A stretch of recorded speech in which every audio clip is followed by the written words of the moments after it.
everyone, and welcome to Cloud Wars Live, where we explore today's digital revolution by speaking with business executives and thought leaders who are changing how the world lives, works, plays, learns, and dreams. Our guest today is Larry Socher, Global Managing Director for Infrastructure Services Growth and Strategy at Accenture. Larry, thanks very much for joining us. Thanks, Bob. Happy to be here and excited for the discussion. Great. So this is part of the new series that we're doing called the Cloud Wars Top 10 Executive Insights, in which a leader from each of the top 10 companies within the Cloud Wars rankings comes on and explains what that company's unique perspectives is, what its strategy is, how it's differentiated, and mostly, I think, what it's finding in its engagements with customers and how things are moving and shifting. So Larry, you've been at Accenture for a while. You've had a chance to see lots of different things across multiple industries. Give us a little bit of a flavor of right now in the mindsets of your clients. How do they think about cloud? Where are they in the journey? And what's their mindset as they're going forward? It's a great question. A lot of people are looking at cloud as just a vehicle for driving innovation, how to change the way that you operate. But something that's often forgotten is you're not going to do cloud for cloud's sake. You really need to do it to drive business transformation. And a big part of that business transformation is actually the pivot to becoming more digital businesses. So if you actually go back, just if I look at Accenture's own history and how we've been positioning in the market, you can go back over a decade ago and we got very aggressive in the market talking about the need for our clients to really embrace digital, to either disrupt and take new markets or avoid being disrupted by the next Uber. So if you look at our tech visions that Paul Daugherty, our CTO, has been putting out there for years, digital is in the front of that agenda, and that digital transformation has not gone away. So even before we really start to get aggressive in cloud, Accenture realized that it was this digital transformation that was ultimately going to transform our clients. So we did everything. We got out in front of the market, explained the need for this digital transformation. We restructured our business. We created what we called a strategic growth initiative around digital. It consisted of three major parts: our Accenture Interactive group, which then we started to buy up a bunch of design studios, creative agencies like Fjord and Chaotic Moon, and really built a whole practice that we just didn't have within Accenture, that didn't exist.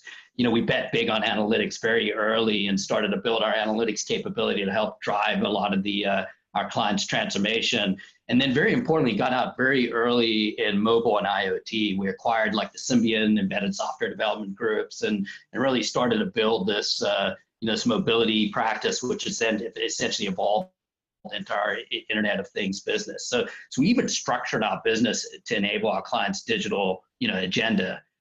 Go forward a few years, all of a sudden, cloud becomes very popular. And once again, Accenture saw this as, hey, how do we get ahead of the market? How do we, make a splash? So we came up with our cloud first strategy. And the first phase of that was really, looking at the shift from what I'll say traditional COTS applications to software as a service. So if you think about, how did we go from Siebel to Salesforce.com? It was one of the first big things of the CRM deployments we were doing at the time, Remedy to ServiceNow. So we got out in front and our what we call our intelligent platform solutions groups started to really drive that pivot. We then started to look at the innovation and the power of the hyperscalers and said, okay, what are they doing? How can they be so agile, so innovative? How do they take advantage of cloud? And how do we bring those technologies or those capabilities and ways of operating to our clients? So this is getting into cloud native development, starting to drive PaaS, and not just doing it at a technology level, but also looking at, how do you have to operate differently to be agile? I mean, if I take a look at it, how do I get to the hyper automation that we're familiar with the hyperscalers that allows them to deliver this efficiently? And there we looked and, we obviously had a very strong relationship with Microsoft and our Avanade Business Group, which was initially a joint venture with them. So we started, with Azure, started to do quite a bit of development there.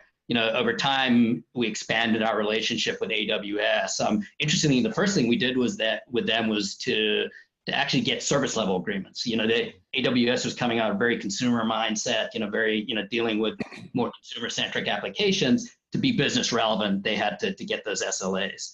we then actually established the Amazon, Accenture Amazon Business Group, and really started to kind of double down on that relationship. We at the same time started looking and say, okay, well, given this journey to new IT to drive the digital agenda, the majority of it really being cloud as an enabler of transforming that business, we started to pivot a lot of our offerings to what we then called the journey to cloud umbrella. So myself sitting with the kind of the infrastructure teams started to look at, how does network enable that journey to cloud? So we pivoted to device to cloud networking, for example. So I think it started with digital. We got out aggressive in front of the, in the cloud world, and then started to look and say, how does the new way of operating the cloud really impact our business? How do we need to transform, taking a page out of how the hyperscalers do things? So Larry, that's fascinating. When you talk about as far back as 10 years ago, Accenture was, the mindset at Accenture was, this is where our clients have to get. This is where the future is going to be. How does the mindset that you had at Accenture map to what customers were thinking, right? I mean, were they able to get that immediately and move at a pace that you felt was right? Or sometimes if you had to, push them over some doubts or insecurities they might have had about this major platform change? Typically, I think for the most part, a lot of our clients are looking at it. They'll see others, they'll see examples like Capital One, and they'll see the power of it. But I do think most of them are, struggle with various aspects of the transformation. And the same was true of digital for that matter. I mean, there's a lot of cultural or challenges that they needed to overcome to get there. So if I think about it, as I look at most of our clients looking at how to adopt cloud, where most of them are somewhat overwhelmed by it. They really aren't quite sure where to start, for example. So, and in particular, if you look at it, think about Accenture's client base. Accenture has worked, with something like 20,000 different cloud computing projects with about 80% of the Fortune 100. But I think one of the challenges we have with our clients is we do focus on the top end of the market, the global 2000s, who typically are very large, complex, and global organizations, which means, it's a lot harder for them. It's not that hard for a startup like Uber to go and adopt cloud. And, it's a lot more difficult when you get a life sciences company or a large global bank. And how do they, they can't just wave their wand like Cap One did and be native in the cloud. They, for many of them, they could have anywhere from 2,000 to 20,000 applications. They need to look at this portfolio of applications, determine dispositions, essentially come up with a strategy for how they get and roadmap for how they're going to start to adopt cloud and then migrate and actually execute that. So it's a very large task. And that app disposition is just the first hurdle. They then need to make bets. I mean, as they come in, they have to make technology decisions and figure out what partners, do I want to go AWS? Do I want to go Azure? Do I want to go GCP?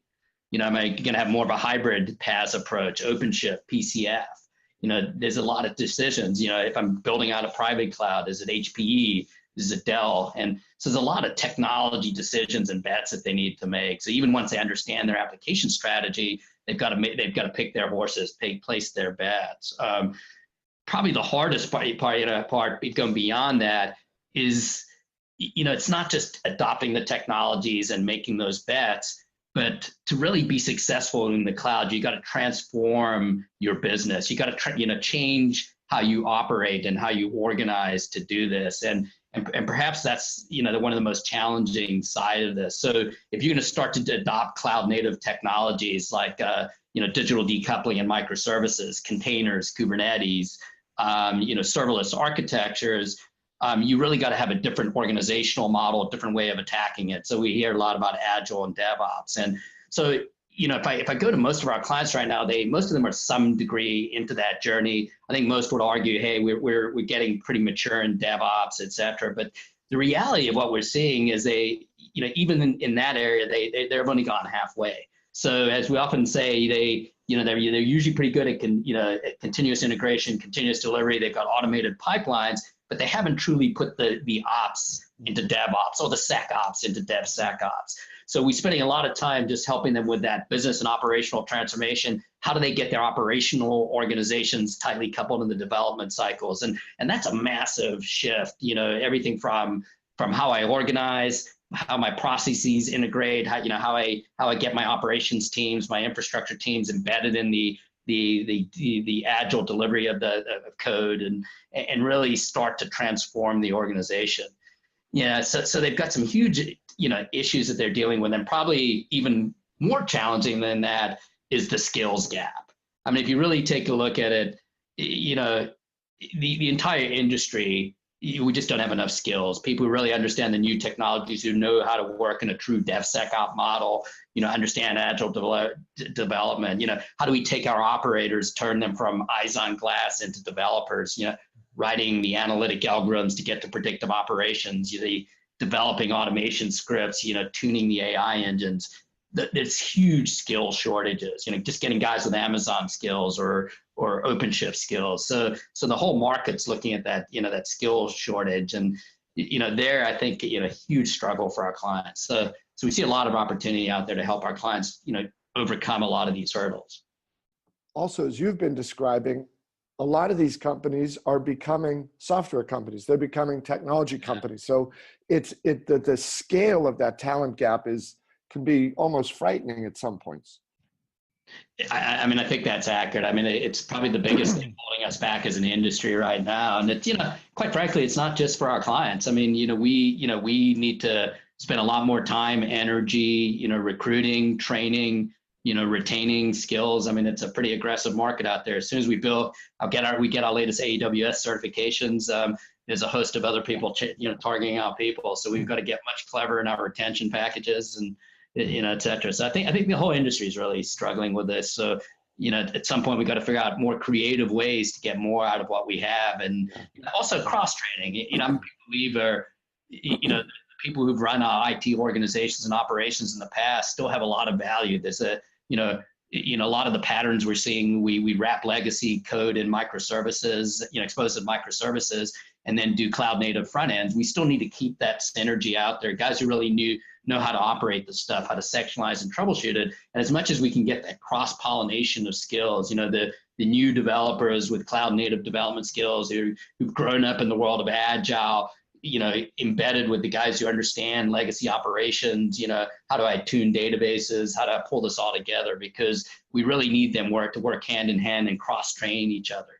I want to make sure all those new developers coming on, just like Google does with SRE, but are trained on the operational elements, understand that when they make, there's a new application pattern, they're spinning up lambdas or new containers, they understand the network implications for this application to scale. So big believer of, how do you break silos, because most of our organizations, our clients have traditionally been siloed, to get these guys to operate and work together in a much more cohesive fashion and learn from each other. What you just mentioned there about silos, I think is fascinating, because to me, right, Larry, and I wonder, from your years of experience in this business, you often hear people say, hey, technology change can be difficult, but what's really difficult is changing human behavior. So it runs up through org structures and reporting lines and who's working with whom, levels of collaboration inside the company, outside the company, at levels we just haven't seen before. So you guys have to be both the sort of technology experts, change agents, a little bit of psychologists, and anthropologists in some ways, helping these big companies figure out where have you been and where do you need to go, because all the technology in the world isn't going to help if they don't knock down those silos you're describing. Yeah, I hope the anthropology point isn't a Neanderthal reference, but it's you hit the nail on the head, and it's Accenture obviously redoes our branding quite frequently, but you kind of struck on an interesting chord. A while ago we used to talk about business integration, and it was really the acknowledgement saying that this isn't just a technology thing. This is a people, process, technology, and you've really got to get all those elements right. And as I mentioned earlier, a lot of times it's the people and the cultural side of things that I think is probably most critical.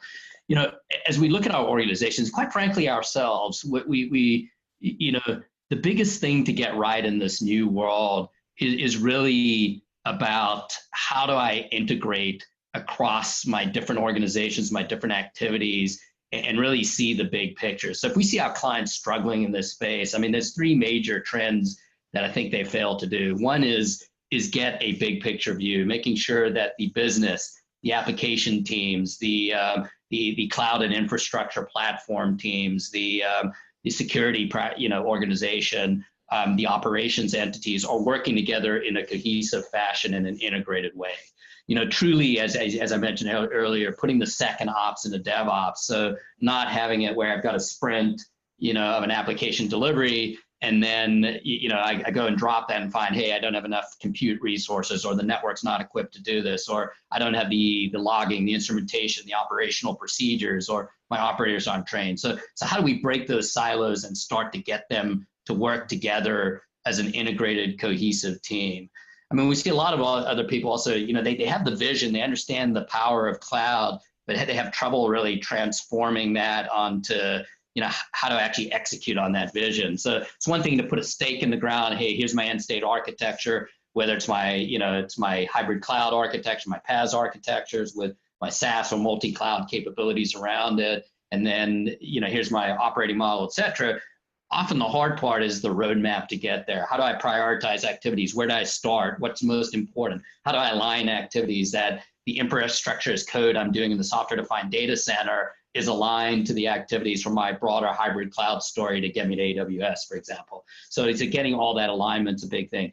And then very, organizing for success. We still see our clients very organized in silos, meaning, just like I described, the sec guys aren't integrated into the sprints, or the ops guys aren't integrated into the sprints for the application development teams. The infrastructure guys aren't there. So we've got this disjointed. And I think, looking at our clients and how they're struggling with that, it's actually helped us step back and say, how do we reorganize ourselves? What's the story and solutions that we bring to our clients to help them deal with those challenges? And I believe it's our ability to provide integrated solutions to our clients that are business and application led, cloud and infrastructure enabled. No one cares about cloud and infrastructure except for how it serves the application that serves the business, right? So that's all, that's when cloud and infrastructure comes in.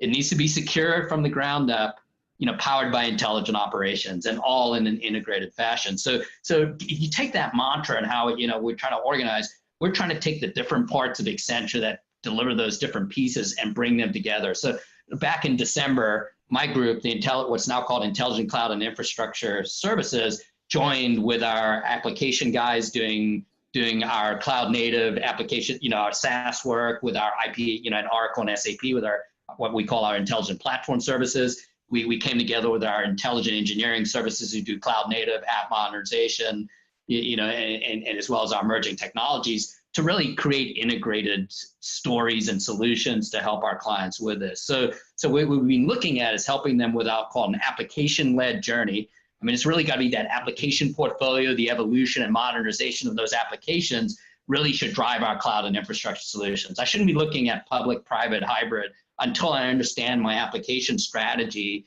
and business requirements to do that. So I work now hand in hand, I own our intelligent cloud infrastructure offerings. I work hand in hand with our SaaS, our COTS guys doing SAP for their intelligent platform solutions to make sure that they've got public, private, hybrid cloud solutions that can do, 32, 64 terabyte HANA, highly engineered Oracle environments, for example. I work very closely with our cloud native, app and app modernization teams to make sure we have the infrastructure to provision and manage, whether it's serverless computing or microservices that may span, legacy environments as well. Working hand in hand with our emerging technologies so that as they go, as we start to see stuff like AI and ML and blockchain go from proof of concepts to scale, we've got infrastructure solutions that can come behind and enable them. Right now, spending a lot of time working with our what we call our Industry X practice, the guys who rebranded guys who drive IoT and edge, creating managed edge capabilities that support, that will support, whether it's connected mine, oil refineries, autonomous vehicles. What's the infrastructure, which is a very interesting trend because we talk a lot about cloud, but everything's going to invert. I mean, big believer, if you actually look at what's going on in the world right now, Moore's law, even as it stretches, goes from 18 to 24 months, we still have price performance computing, compute doubling every 24 months.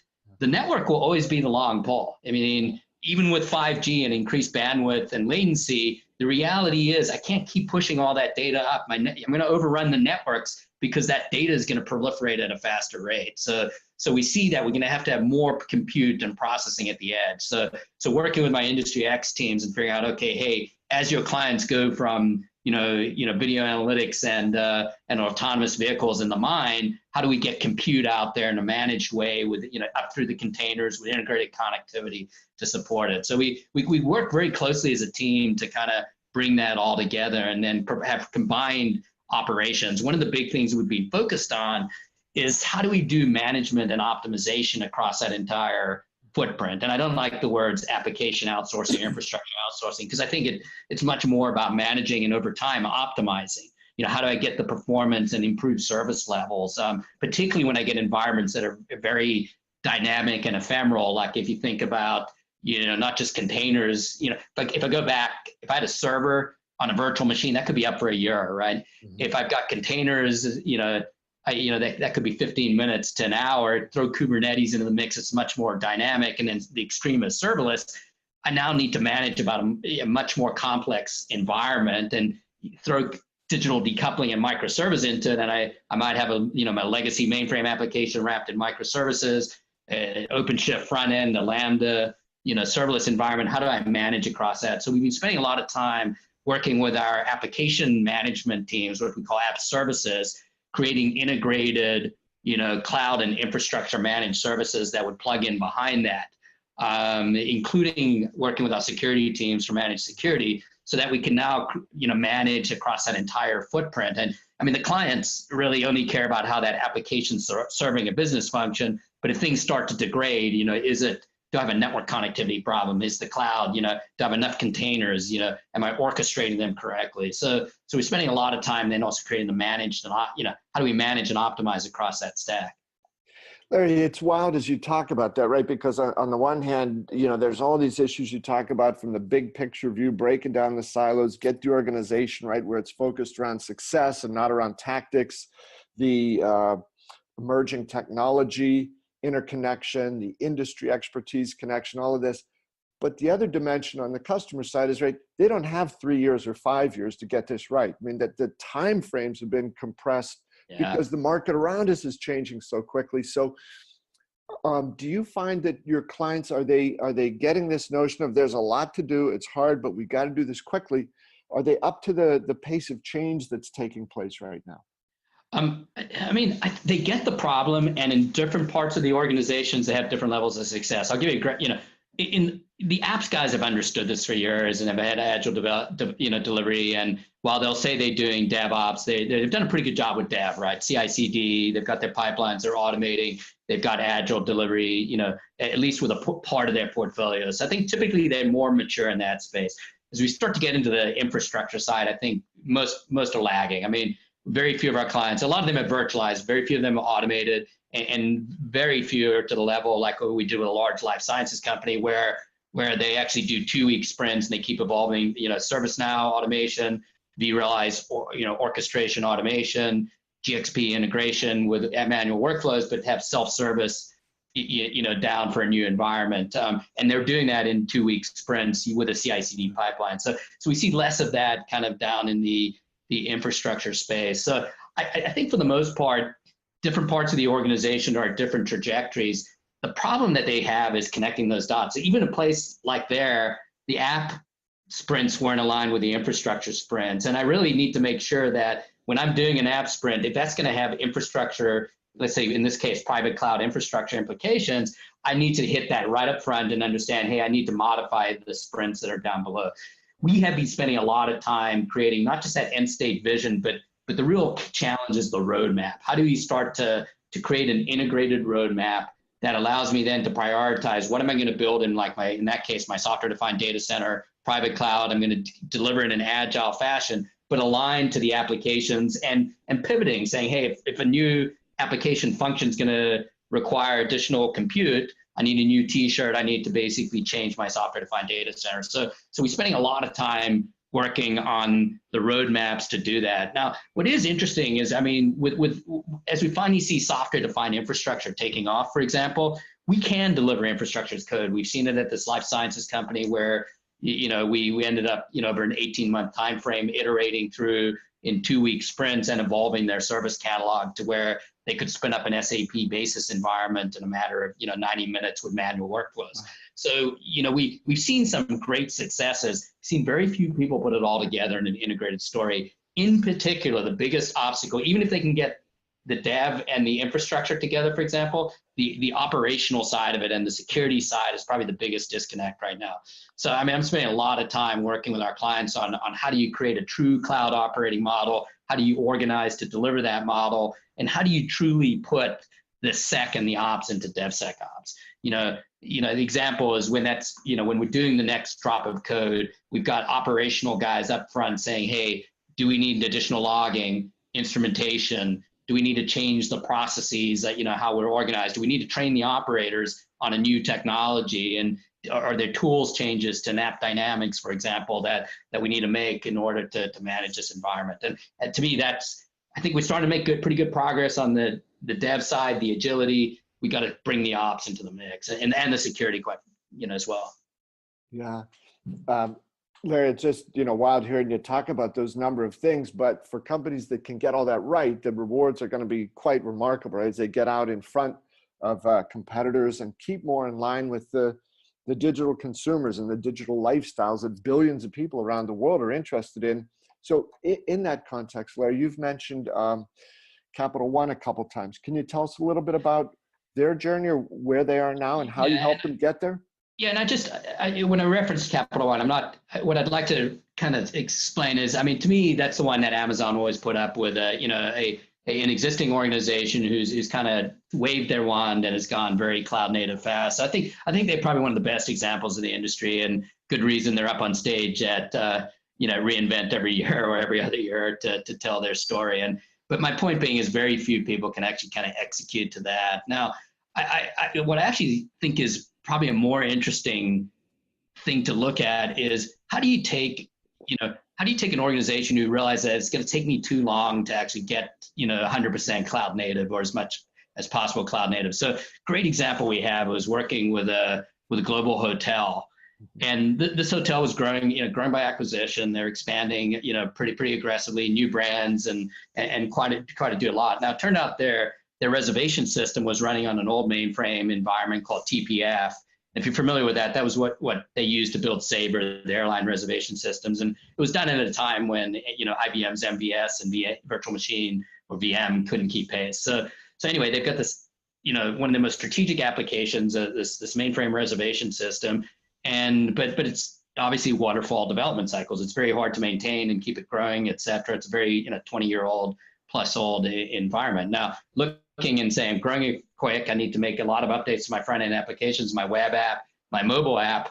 I can't do it fast enough. Now, took a look at the application. Could we rewrite it like a Cap One, 100% cloud native? It was going to take 3 to 4 years, going to cost hundreds of millions of dollars. They didn't have the time or the luxury, to your point.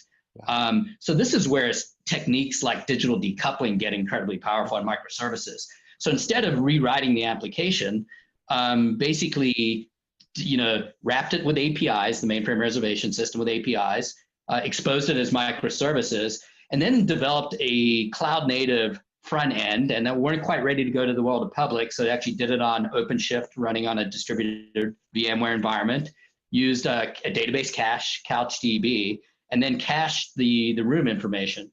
Now, when you actually go against the when you're on the web application or on the mobile application, you actually navigating properties, you're looking at rates, you're going against this database cache. It's only when you go to transact and reserve the room that the transaction goes back to the mainframe. They're now starting to look and say, okay, hey, this has been working quite well. They're spinning up, up to 15,000 containers to support it. Can we go serverless and start to go, Lambda? And I think what's interesting about that is a few things. They can now do agile delivery, drop a mobile app every 4 or 5 days, which is kind of about the pace that they're doing it. They're taking advantage of cloud native technologies, but they're still extracting value out of the mainframe, and they don't have to upgrade it because I've offloaded a lot of the processing cycles. Over time, they can deprecate the mainframe, eventually rewrite it, but now they're they're getting the agility, they're being agile on their most strategic business critical application, but at the same time, they're taking value, they're extracting value out of that legacy application. There's a couple interesting points on this. First, we see that trend in other industries. You think about, banking, where I've got retail banking on mainframe applications, open banking, I can use very similar type architecture. You can see it for insurance claims. I don't want to have to go through all the, the regulatory, the locality stuff. I can do it for insurance claims. Telcos around a lot of their provisioning systems are mainframe based. So we see that pattern show up a lot. So that's one interesting thing, is that that's a very replicable pattern to use digital decoupling microservices and do cloud native front ends to do it. The other interesting thing is you go back to the challenge of managing and optimizing across it. It now shows and underscores the need for having an integrated story for application management and optimization. Because I now have a reservation system. Let's say we do AWS front end with Lambda. You've got OpenShift, CouchDB, and the mainframe. If I now want to manage across that, I now need to be able to manage all of those environments. So Lambdas, functionless, or serverless, and I've got to have my OpenShift, Kubernetes environment, and then my legacy mainframe and all the microservices. If there are issues, I've got to be able to sectionize and troubleshoot. Hey, is this back on the mainframe logic? Is it CouchDB?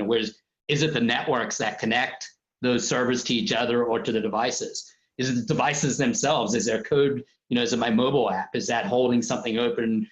Cascading into failure. So it illustrates the need to be able to manage and optimize across that entire stack. So it's a great example. As I look at that, I look at how we in Accenture had to pivot our solutions and get better alignment across our app services who do app management with our cloud and infrastructures and an integrated story. And one of the things we've been doing is not just bringing it all together, but then also, bringing the platforms that support that together. So we've invested heavily. We had the Accenture Cloud Platform, which focused a lot on cloud management, starting in the public world, moving into private, doing a lot of the management, provisioning, the orchestration, the blueprinting, the billing optimization, consumer type stuff. We'd already expanded and integrated our infrastructure management tools into our Accenture Cloud Platform, and are now integrating our app services or app management tools, our My Wizard suite, into an integrated set of capabilities to deliver on, how do I manage across that environment?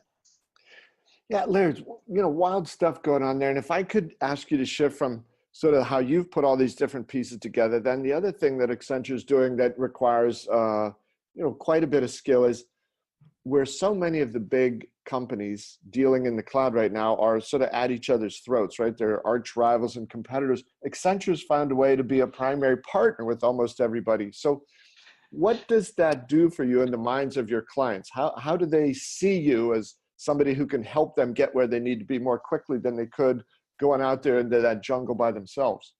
So Bob, you've touched on the toughest part of my job personally, actually. The reason for that is we're constantly doing a balancing act. I mean, we come out of a consulting heritage where we're the trust, we want to be the trusted advisor, and help our clients make the right decisions. At the same time, what we realize is if we want to be differentiated in the market, we got to make big bets. So we got to, pick our horses, et cetera. Now, it is always a balancing act. At the same time, we do believe, at least for those bigger strategic partners, so what we don't do in the old days, we used to do everything, right? And we still do everything, but we're focusing our bets. So like I gave you those obviously bets. In the world of private cloud, we recently, because we were trying to do high terabyte HANA, we recently just developed this application optimized private cloud meant for really large scale business critical high performance workloads. So 32, 64 terabyte HANA, Oracle rack and engineered systems. So we did it with HPE and their SGI acquisition was, made them a great platform, particularly for high terabyte HANA, and then VMware. So we're constantly balancing it. I do think we have a pretty balanced perspective. And then I can even look at our own internal thing. I mean, journey. I mean, we Accenture ourselves have been, pretty much living in the cloud for a long time. Our, Andrew Wilson, our CIO, and Mirjam Barovic, have gone through a fantastic cloud journey, and it has been more of a balanced journey. So we work very closely with them to look at their technology partners. Yeah, for example, they have a SaaS first policy. We went to Salesforce.com We went to ServiceNow, Ariba, et cetera. So, they do cloud native development. They started off very AWS centric because of their position, but have a balanced Azure environment as Microsoft caught up. I mean, we do over 365. So I think it's always been hard. We balance it, but we do keep the objectivity and try tailor the right cloud to the right client, right? Yeah. Paul, Larry, that's great. And could I ask, you've hit on all the questions that I had. Is there anything that you want to be sure to add before we wrap up? You've got a pretty good view of, where we see our clients challenging, how we're, not only helping them solve it, but even ourselves reorganizing, bringing our cloud and infrastructure guys closer to the application teams. Keep going back to very simple maxim that the journey to digital and to this world has to be business and application led. We see cloud and infrastructure as enablers, right? As accelerators, enablers to provide that. It's got to be secure, built in, and then how do we, embedded intelligent operations. So how do we learn from the hyperscalers and leverage analytics, automation, and AI? So we're really trying to bring that all together and truly redefine the operating model to learn a lot from the hyperscalers, but tailor it to our clients' journey. They're not hyperscalers. They have massive portfolios, are complicated. They've got a lot of sprawl in many cases in their environment. So how do we adapt that and bring it to something that they can consume? And then very importantly, every industry is different. The priorities of a pharmaceutical and their GXP compliance, or a bank and PCI, PII, or healthcare and HIPAA, the roadmaps are going to be very varied. So one of the big things, not only are we bringing our groups within the different parts of Accenture technology together and working with parts of Accenture, but very importantly, teaming with our industries and operating groups to understand what that journey needs to be, how we shape that journey for a life sciences company, for a retailer, for a mind who's trying to go into connected mind and digital. So very focused on not just bringing it all together into more holistic capabilities, but tailoring a journey, which is the hard part, to the client and their business priorities. Yeah, and as you described that, going from mines to pharmaceutical companies and lots of places in between, everybody's going there, and it's just such an exciting time now. And Larry, thank you very much for making the time here to share with us some of the high-level views of what Accenture's doing. This has been really helpful. Great to talk with you. Likewise, Bob. Enjoyed the conversation and hope to have more. Thanks, Larry. And thanks to all of you for being with us here at Cloud Wars Live. This has been Accenture's overview of what their cloud strategy and digital strategy and overall business strategy is like here as part of the Cloud Wars Top 10 Executive Insights. Larry, thanks a lot. And thanks to all of you. Hope to see you next time.